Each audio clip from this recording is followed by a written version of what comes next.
Do you have weight or health goals that you really want to achieve? Fantastic, this is a great beginning, but you might want to grab a piece of paper today because what I am going to share with you is a little bit counterintuitive to getting to those goals. The number one thing that you might want to consider after you've identified that end goal is all of the obstacles that could stop you from getting there. So in today's video, I'm going to talk about the 11 things you absolutely do not want to do if your goal is to lose weight and be healthy.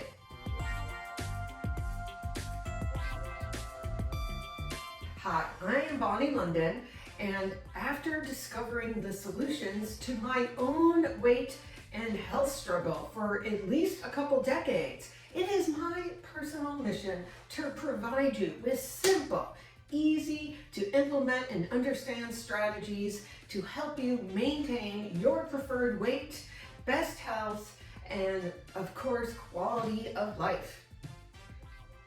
If you are really serious about accomplishing your goal of weight loss, then this is what you're going to want to avoid, because these pitfalls are guaranteed to derail your efforts.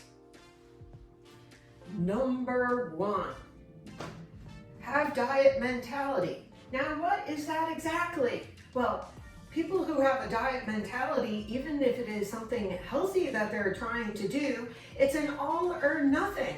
And what happens with that is, and I have had people come to see me actually that have been very successful and they listen to everything I say, but actually that's not what I want them to do, I gotta tell you, because what happens when you stop being on the diet? You go back to what you were doing and you end up where you were. And that's what so often happens. So we want to do the opposite. We want to focus on what we do most of the time and stop the diet mentality language. Number two, you continue to count calories because after all, we have been told for decades now that it's only a mathematical problem of calories in and calories out. But it is much more complicated than that, and food is much more than calories. Food is information, and the types of food you choose can have a dramatic difference on your appetite, metabolism, and hormones. So stop counting calories. It's also not that much fun either, come on. Number three, you just start exercising like crazy because, again, the idea that this is just a mathematical equation and we're just going to burn off everything that we ate and we will just magically lose weight. Unfortunately, we now understand after hundreds of studies that exercise does not lead to weight loss. Maybe I should say that again. Exercise does not lead to weight loss. Although you should absolutely exercise, and it has demonstrated to help people maintain their weight once they have accomplished weight loss. And certainly, again, there are other reasons of exercising if you're doing it appropriately that can be a tool to help, manage your appetite, improve your overall health. So stop exercising for weight loss.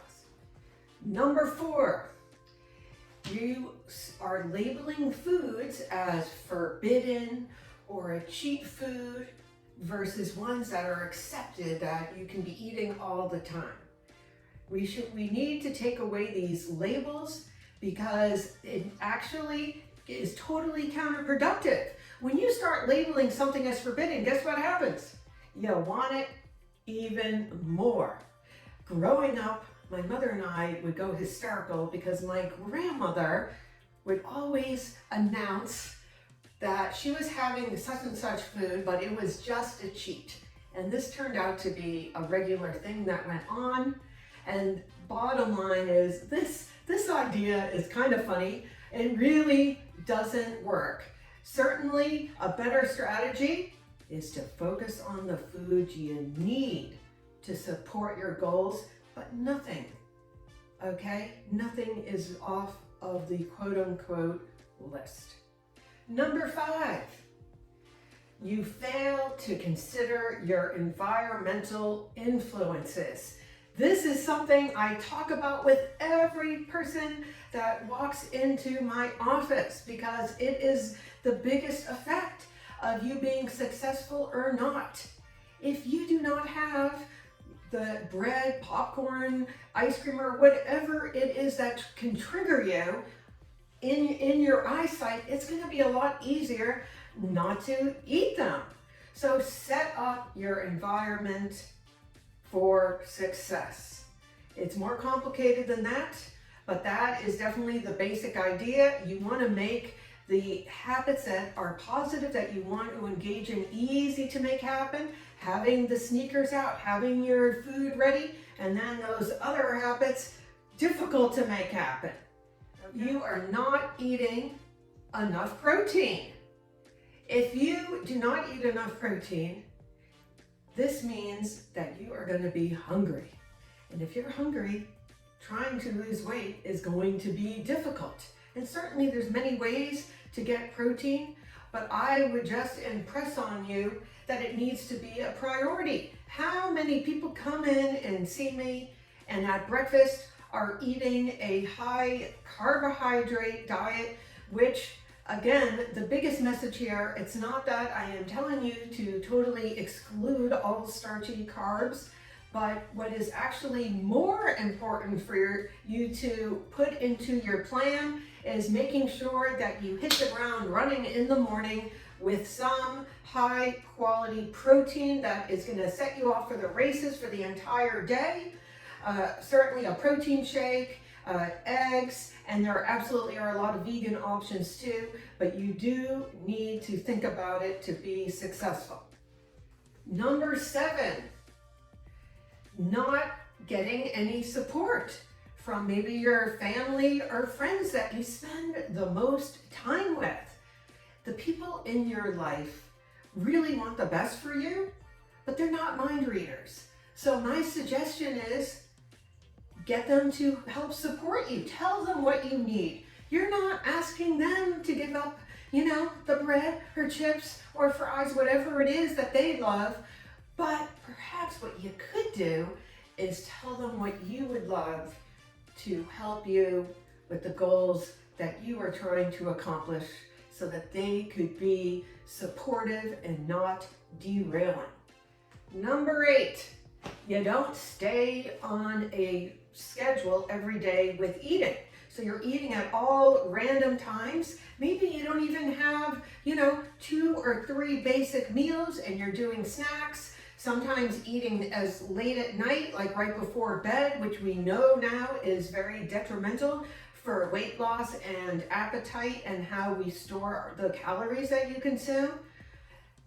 So do the opposite. As much as you can, that's reasonable. Try to keep yourself on a schedule and less eating opportunities. I normally suggest eliminating snacks as an example and trying to eat more of your calories earlier in the day. Number 9, you don't consider the quality of the food you're eating. Humans are much more than just wanting to need calories for survival, for managing hunger and hormones and just functioning properly, and yes, losing weight. We need nutrients. That's right. Certainly meat is extremely nutrient dense food, but do not forget all of those vegetables, which we can never, recreate in a lab. So we're talking about all those polyphenols, fiber, and all of that. It really, really does make a difference.